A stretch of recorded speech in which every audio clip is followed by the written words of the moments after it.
Hello, everybody. I am sorry that there is only audio. No, I didn't lose the video or anything like that. I simply decided not to do it because I am far too busy now to spend time editing the video. At least, unfortunately, I think for the foreseeable future, because lo and behold, I went. And now what I'm about to say will sound ridiculous. I have gone back to school. Clearly, I need it. No, I went back to school to get a bachelor's degree because I am on a long-term journey to get a music master's. Yay for me. My bachelor's degree I never got back when I was 18 out of high school because I wasn't allowed to go. Cue Reconstructionism. Alright, well, not all Reconstructionists forbid their children from going to school to get to a degree, but, well, and technically, my parents didn't forbid me to go. Like, this is what you don't understand. Nothing is technically forbidden.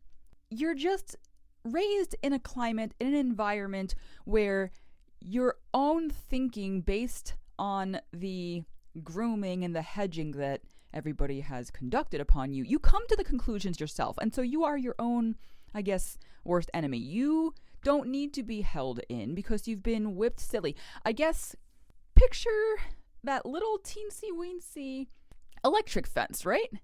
That in no way, shape, or form is going to keep an animal in. You know, the horse can easily just barge through. But it's just enough of an annoyance and it's just enough of a deterrent that a single wire keeps you in. And that's about as flimsy as Reconstructionism is. Because really, that electric wire isn't going to kill the horse if they go beyond. Like, I don't know if any of you have grown up on a farm. Yeah, I mean, it might cause a little damage, but it heals. Yeah, leaving Reconstructionism certainly caused some damage. I'm hoping it heals. But it was the matter of just going through the single wire. Like, it's not a big deal. All right, I'm going ahead of myself, or not even ahead of myself. I'm just not even making any sense anymore. My brother's going to school now, again, very, very late in the game, along with me, for an architectural degree. Could he have, according to Reconstructionism ideas, apprenticed with someone for 40 million years? Sure. But the streamlining of the education in a methodical manner, forcing him to go through a certain amount of intellectual rigor in order to arrive on the other side so that somebody would trust hiring him out the gate. They're not going to have to search through, the corridors of his, blog or something to figure out whether or not they want to risk him being truthful about what he has done and what he knows. They can literally go to the school, which is uniform across the board, and be like, okay, what did he accomplish? Okay, he got this degree. That means this. I trust that he knows what he's doing. Same with me. So with my case, enough about my little brother. I wanted to do music. And because I wanted to do performance, the logic was, don't go to school, because you can't put worth on someone's taste. So if someone wants to hire you as a musician, as a performer, they're going to hire you based on they like your stuff. They're not going to hire you based on whether or not you have letters behind your name. Now,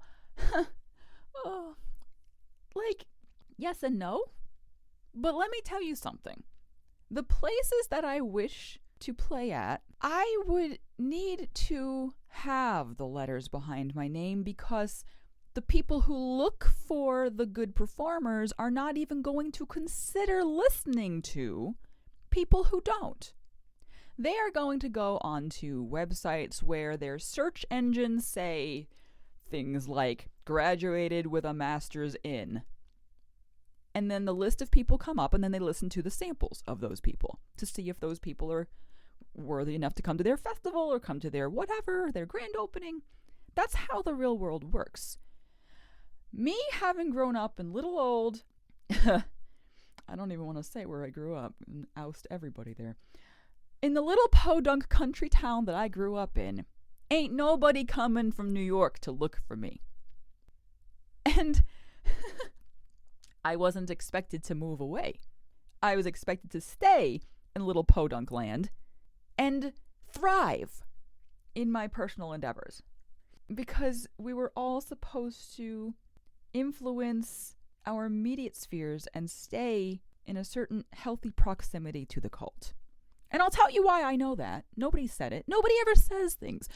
But they do things. My husband moves away with me. I went with him.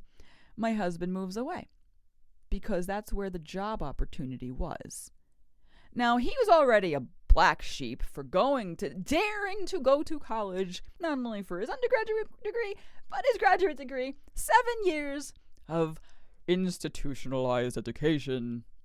I mean, heck, he went to a Christian school. That still wasn't good enough because it wasn't reconstructionist. He wanted to be a lawyer. Oh, you mean you want to defend criminals? Many of those reconstructionists couldn't understand the value that a lawyer plays in society. This episode will be a lot longer if I start going into that. But the point was, he went to institutionalized world. And that was a no-no. Better would be the people who cheat the system, which, in layman's terms, I guess, would be that you figure out a way around going to school to be widely successful. It might take 3 times as long, and long term it actually might cost you more. But that is the job we have in this world, is to cheat sin. Because, hear this, you can't go to college, most people anyway, can't go to college without paying a lot of money. So you have to take out a loan. You can't take out loans. You cannot take out a loan from the government. Okay? Reconstructionism, you're not allowed to. Is it the best idea if you can help avoiding it? It's not the best idea, but debt in general is not a great idea. You are a servant to the lender. The Bible says so. But they take that and, oh my gosh, you are a bad person for doing that because, I don't know, I do know, but somehow you're also not being a good steward of your funds because you should have been saving earlier. Well, guess who didn't? Mama and Papa, who couldn't send me to college because it was too expensive. So I don't know. But they were never planning to anyway, so that was like a choice. It wasn't like they discovered they didn't have enough money when they wanted to. They never were planning to. But like the people who decide, we want to go to college. I don't have enough money. That's your own fault, even though it's like, sometimes it could be 30 to 50 grand. Education expensive. The other interesting layer to this is that education in a recon's eyes is the most valuable thing. Everyone's about education, and then they don't want to pay for it. They don't recognize the monetary value that it is equivalent to. Well, because it's from a pagan institution. Pagan institution giving you the education, so therefore it is worthless. As if nothing can overlap as far as the education quality, because we're not made, all of us, in God's image. Like the heathen people and the Christian people, we're not all actually, according to their practice, we're not all actually made in God's image. There are made in God's image tiers. Christians are more made in God's image. Just, we're kind of more. The non-Christians are like 2/3 made in God's image. 1/3 made in God's image. Other groups of people in history were not given full humanhood. But anyway, so let's back to my degree here. I am taking the Recon Forbidden Fruit bachelor's degree topic. I'm going for psychology. Oh, but psychology isn't real. Even as recent as couple weeks ago, I think about a month ago, there was another recon conversation, not with my circles, but I don't know if they were recon, to be perfectly honest. But recons are another breed with this. Christians in general squirm at the idea of psychology being a valid science. It's not hard sciences like, like this chemical mixes with that chemical and you get, like, physics. See, I'm not going for a physics degree, so I can't even describe what it is. It's theoretical sciences. It's as much as we can know. And then people theorize and try to make, I guess, schemas. Is that how you pronounce it? I've never heard the word said out loud yet. I've only read it. schemas. Schemas. Basically, mental structures, like a mental set of rules that govern everything else. So, like, for example, a child will go through a whole bunch of self-constructed schemas to try to explain things. So, for example, they learn to call their dad dad, but suddenly then all men are dad for a time because they decided, oh, wait, this being, this male figure, that is a dad. They don't understand it as dad and men and uncle and all that yet. So they have this schema in their mind that psychology is evil. And they don't understand that there are sciences that are what I'm going to call hard sciences, where you observe it, it cannot be refuted. And then you've got, it's not called experimental science. That's not what it is. It's like the sciences that are more in the theoretical realm. I mean, frankly, evolution is. People call it hard science, but it's not. Because it's a theory. Nobody was there to observe it. You don't know. I mean, even Christian scientists don't know how the earth divided, like the continents. They used to be one continent. I mean, they suspect, and I agree, it's something to do with the flood, but, there's ice age questions. Like, these things did happen, but it's all theoretical as to the details of it. Because nobody was there, right? Nobody was there. So the thing is, with psychology, these recons and, many Christians at large, but recons are going to be like, well, all of your mental problems are a result of sin. I feel like I've said this before in an episode, but now I get to dive into it with all the nitty-gritties because I'm actually in it. Psychology and your mental problems are all a result of sin. Well, yes, no kidding, Sherlock. Everything wrong with the world is a result of sin, but how much of it is a result of the fall in general versus something that you personally have done? Are you really going to say that everybody who develops cancer did some wicked thing? Well, I would think some hardcore people would, but the majority would be like, no, that's their cognitive dissonance. They're not going to say that. They're going to say, well, no, that's the fall. Yes, but somehow the mind, I guess the physical brain that constitutes the mind, that cannot be touched by sin, by the fall of, like, Adam. That can't be touched by the fall of Adam. That can only be touched by what you have done. So if you suffer from what science will call clinical depression, it is a result of sin some way. You are not reading enough scripture. You are not praying enough. You are doing something actively to cause you to be sad because there's joy in the Lord. Case closed. If you are suffering from anxiety disorders, same diagnosis. If you have paranoia, schizophrenia, if you are an obsessive compulsive, you have broken things in the mind as a result of something you have done. Maybe you didn't give enough emphasis here. Maybe you gave too much emphasis there.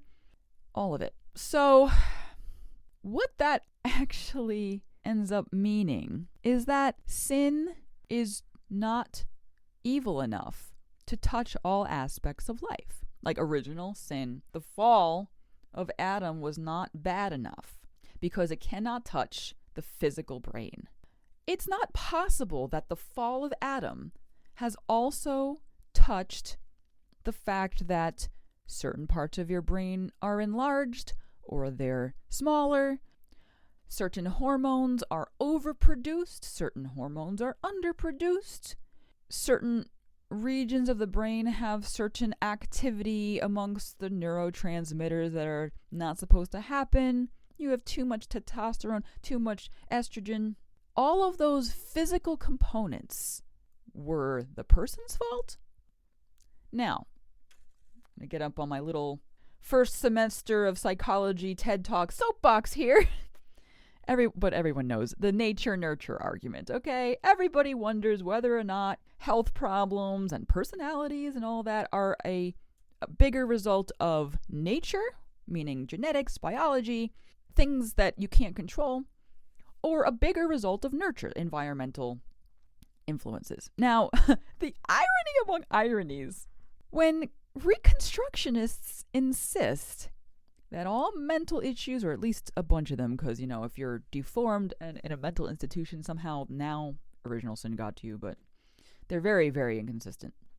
Somehow recons say that most of a person's mental failures are a result of environment, also known as nurture components, also known as what he has done himself. So like his choices, the people he hangs out with, the church he goes to, what food he decides to eat, makes you sluggish if it's too much starch, and that, can breed sin kind of thing.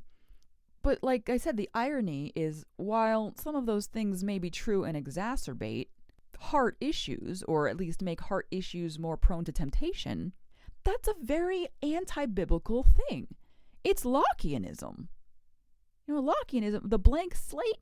John Locke said that everything that a person becomes is a result of external forces because he is born as a neutral, neither good nor evil human being. That is not scriptural. The Bible says we're born from the womb speaking lies. We are born in sin. In sin our mother conceived us. We are by nature prone to sin. So it's just funny to me, like the reconstructionists who are saying that external nurture components are what make your brain mush are kind of being Lockean. I understand, too, that, like I said, choices can exacerbate things. If you're going to church and you're not reading your Bible, you're probably going to end up being depressed at some point. But is it clinical depression? Is it because, your spirit is the only thing that's been battered? Or is it because you have something broken in your brain tissue? People are born with hand and feet deformities. People are blind. People are deaf. Nobody bats an eye about that being a result of genetics, biology. Maybe the mother was drinking when she was pregnant like an idiot. Maybe that caused fetal alcohol syndrome and now the kid is slow. We don't bat an eye. Everybody agrees with that. But then there's this cognitive dissonance about psychology. So anyway, I think all the way back to I was hearing about this conversation where, and again, I don't think this was recon, but I honestly had forgotten it wasn't recon because it sounded so representative of what a recon would say. And it was like, no, I'm not going to bring my daughter to see a therapist. I'm not, because all she needs to do is read the Bible and listen to what we have to say, basically, despite the unique fact that she has a stepmom, she's from a divorced home, and it's interracial. Not that that means anything evil, my goodness, but it is proven time and time again. And in my mind, because I'm reading things with a biblical worldview lens in my psychology, because God created us to have an innate desire for a sense of belonging, this child is, not maybe, is, at some point, sooner or later, could be as a teen, could be in her 30s. It happens every time, proven time and time again by studies across religious boards, across secular boards, that not, this is a compounded thing. Children from divorced households and children from interracial households end up having an identity crisis. Oh my gosh, that's mumbo jumbo identity. No, that just means that they cannot easily reconcile their roots, where they belong. I can't explain it. I'm from neither kind of household. But it's the same thing with adoptees. People who are adopted will, one way or another, even if their families are great, if they were adopted from the moment the child was out of the womb. This is how strong it is. They will at some point experience some sort of what they call, what do they call it? Adoptees have coined a term like something about an empty hole syndrome, or like, they don't use the word syndrome, I forget. But it has to do with like they feel like there is literally physically a missing piece inside of their soul. Is that crazy talk? Yeah, there's probably nothing physically missing, but they feel like they have missed out on something. They cannot put their finger on it. They love their adoptive parents. They love their adoptive siblings. They want for nothing. It has nothing to do with lack of love at all. Now, of course, it's compounded if there is a lack of love and all that. But even the best case scenario is what I'm talking about. There is an identity crisis because in a perfect world, this child was never supposed to be torn from their actual biological parents. Adoption is not, as much as you might think, this beautiful, just happily ever after. It is trying to make the most out of a broken situation. And imperfection, sin, adoption exists as a result of sin. There is collateral damage. So, whether or not the family I was talking about decided to address the concerns sooner or later, they can choose to wait if they want. But the fact that they said, no, it will not happen, that's because you're missing what sin can do and does regularly. Somehow it's just not as bad as you think it is. Somehow you think that it's all a result of nurture. Somehow you want to weave your Lockeanism into things at will when it suits you. It's so crazy to me. So yeah, I'm taking these psychology classes and trying to rectify, it's just so amazing. So back to like the beginning of this whole thing, I go back to school. I'm taking this psychology course, this degree. I, at 35, have gone back to school, and it's crippling. I'm a wife, a housekeeper. I teach now. And trying to get those gigs that I always wanted to do that were promised me without a degree. I've gotten one after spending maybe $5,000. How? Because I'm paying a company to be a member for them to market for me because I can't market for myself. I have nothing to show for it. They have to advocate on my behalf. I have zero connections. I play for weddings. All right? So it wasn't true that people just have to wait and like hear me and just like magically fall in love with me. It doesn't happen that way. Additionally, ironically, I teach now. I don't teach at a university or anything, but that was a passion that I never had early on.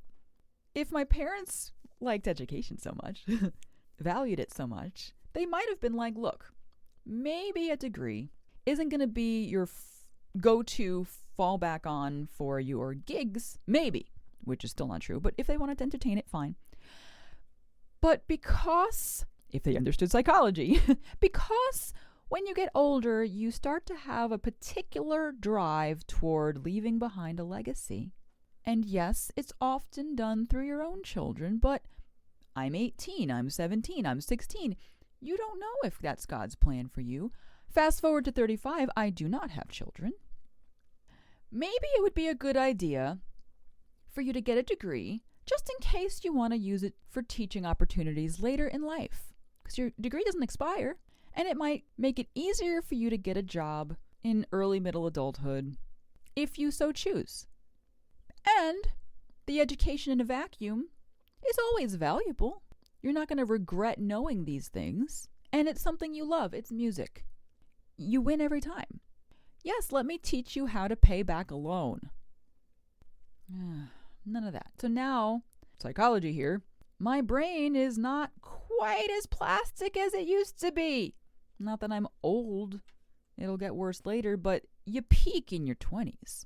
In many ways. Not in every way. It's a lot harder for me at 35 taking 15 credits.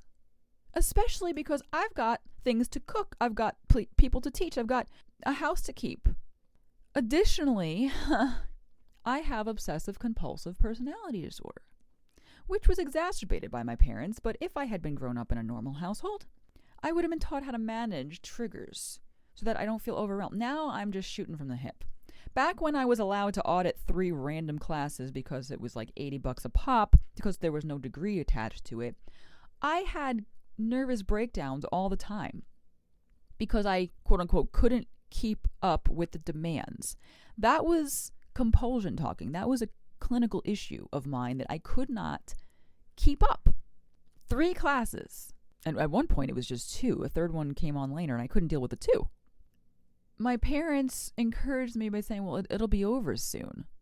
Don't worry. It's not really worth it in the end, because these professors, they're just like pagan anyway. Don't like put all of your energy in it. Just like try to half-ass it. That's the advice I got.